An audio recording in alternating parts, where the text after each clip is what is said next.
Hai,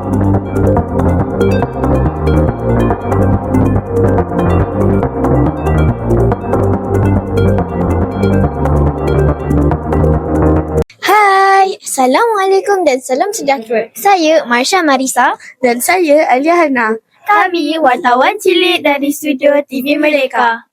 Hari ini sekolah kami mengadakan bengkel dan pertandingan drone di SK Taman Merdeka. Jom kita saksikan klip-klip sepanjang bengkel dan pertandingan ini berlangsung.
Sekarang saya bersama dengan Ustaz Aiman, guru penyelaras bengkel drone di SK Taman Merdeka. Assalamualaikum Ustaz. Waalaikumsalam.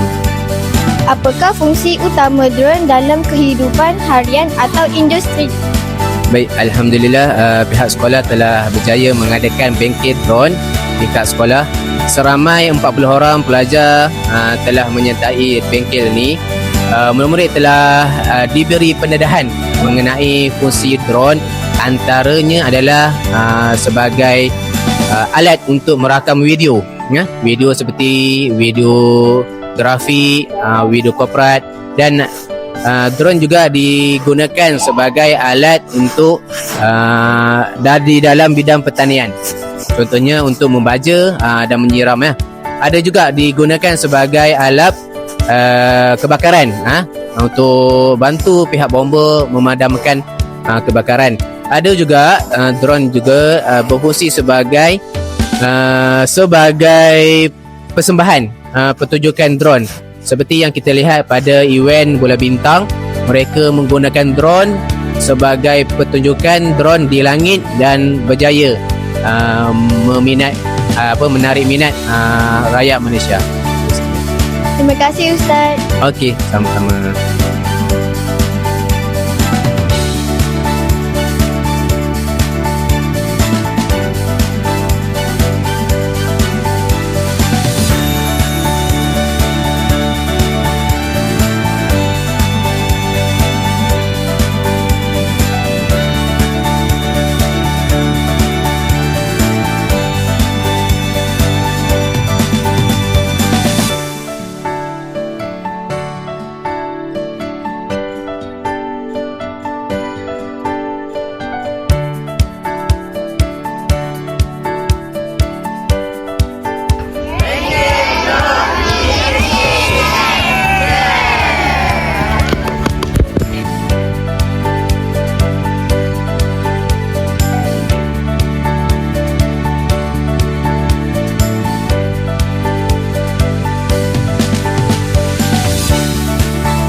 Berakhir sudah bengkel kita pada hari ini. Jumpa lagi pada episod yang akan datang.